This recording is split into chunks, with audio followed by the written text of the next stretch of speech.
Clara had once been full of dreams. As a teenager, she filled notebooks with stories, imagining a life where she would be a writer. But over the years, reality chipped away at her ambitions. She fell in love with Daniel, a man who, at first, made her feel seen. But love soon turned into control, subtle at first, then relentless. He never yelled, never raised a hand, but his words held a sharpness that cut deeper than any physical wound. She learned to shrink herself, to make space for his ego. When she shared her writing, he scoffed, calling it a childish fantasy. "Real life doesn't work like that," he'd say, dismissing her efforts before she could even finish a sentence. Slowly, she stopped trying. Her notebooks gathered dust, her voice dulled, and her world shrank to fit the mold he built for her. The Clara who once dreamed was now a woman who only existed in the background of someone else's life. One evening, while washing dishes, she overheard him laughing on the phone. "Clara? She just sits at home and reads. Like that's ever going to pay the bills." Something inside her cracked. For years, she had believed his words, let them shape her reality. But that night, as she stared at her reflection in the kitchen window, she realized she had two choices: stay and continue disappearing, or leave and rediscover herself. Packing her bags felt surreal. She wasn't running from danger, but from a life where she no longer belonged. She left behind the expensive furniture, the shared memories, the identity she had built around being Daniel's partner. What she took with her was far more important: her dignity, her freedom, and a single notebook tucked carefully between her clothes. When she stepped outside, the air felt different, lighter, as if the world had been waiting for her to claim it again. She moved into a small apartment across town, a place that smelled of fresh paint and new beginnings. The silence was overwhelming at first, no longer filled with Daniel's constant critiques. At night, doubt crept in. Had she made a mistake? Would she regret leaving? The weight of uncertainty sat heavy on her chest, but every morning, when she woke up in a space that belonged only to her, she reminded herself that freedom was worth the fear. Adjusting to this new life was harder than she imagined. She found a simple job at a bookstore, surrounded by the stories of others while hers remained untold. Bills piled up, and loneliness settled in like an unwelcome guest. Yet, every time she considered calling Daniel, she reminded herself why she left. There was no going back. Somewhere, buried beneath years of self-doubt, the real Clara was waiting to be found. One evening, while unpacking a forgotten box, she found an old notebook. The pages were filled with unfinished stories, characters waiting to be brought to life again. She traced the faded ink with her fingertips, remembering the girl who once wrote without fear. A lump formed in her throat. When had she stopped believing in herself? Without thinking, she grabbed a pen and began to write, her fingers shaking as they moved across the page. The words came slowly at first, hesitant, like a muscle long out of use. She wrote about freedom, about a woman finding her way after years of silence. It wasn't perfect, but it was hers. For the first time in years, she felt something stir inside her, a spark, small but alive. She stayed up late that night, writing until exhaustion took over. When she woke up the next morning, she realized something had changed. She had taken the first step back to herself. She started carrying her notebook everywhere, filling its pages during lunch breaks, on the bus ride home, in quiet moments before bed. Writing became her escape, her way of piecing herself back together. She shared a short story online, just for fun, expecting nothing. But when strangers left comments saying her words had touched them, she felt a thrill she hadn't known in years. Maybe, just maybe, this was the beginning of something real. Determined to see how far she could go, Clara set a goal. She would write a novel. The idea excited and terrified her. She had started stories before, but finishing one? That was something she had never managed. Still, the thought of creating something entirely her own kept her going. She dedicated her evenings to writing, sitting at her tiny kitchen table, lost in a world of her own making. At first, doubt crept in. Every sentence felt forced, every paragraph awkward. She struggled to believe that her words mattered. But then she remembered Daniel's voice, the way he had belittled her dreams. She refused to let his ghost linger in her mind. Every time she wanted to quit, she reminded herself that this was no longer his story. It was hers, and she was going to write it. Weeks turned into months, and the novel slowly took shape. She woke up early to write before work, spent weekends buried in drafts, pushing past exhaustion and self-doubt. It wasn't easy, but it was worth it. Writing wasn't just about telling a story. It was about reclaiming her own. And for the first time in years, she felt like she was exactly where she was meant to be. When she finished the manuscript, she felt a mix of pride and fear. She had never worked so hard on anything before.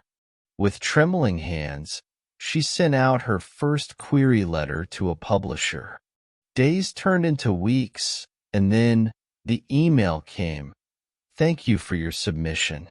Unfortunately, it is not the right fit for us." Rejection stung more than she expected. It felt like confirmation of every doubt she had ever had. Maybe Daniel had been right.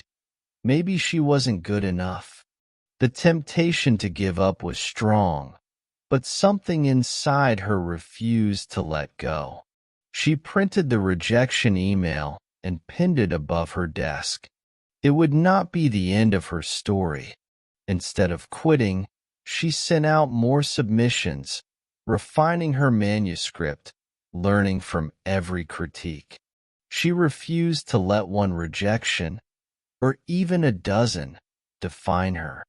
The path to success wasn't straight, but she was willing to walk it. Because this time, she wasn't writing to prove anything to anyone. She was writing because it was who she was. One morning, Clara woke up to an unexpected email. A small independent magazine had accepted one of her short stories. For a moment, she thought it was a mistake. She reread the email, her hands trembling. They loved her work. They wanted to publish it. She had spent so long thinking she wasn't good enough. But now, proof of the opposite was right in front of her. Seeing her name in print for the first time filled her with an indescribable joy. She held the magazine in her hands, tracing her name on the page, as if confirming to herself that this was real. It wasn't a bestseller, it wasn't fame, but it was a start. That night, she sat at her desk, more determined than ever. If one person believed in her work, maybe others would too. Fueled by this small victory, she set her sights on something bigger. Her novel deserved a home, and she would find it one way or another. She continued submitting, revising, and growing.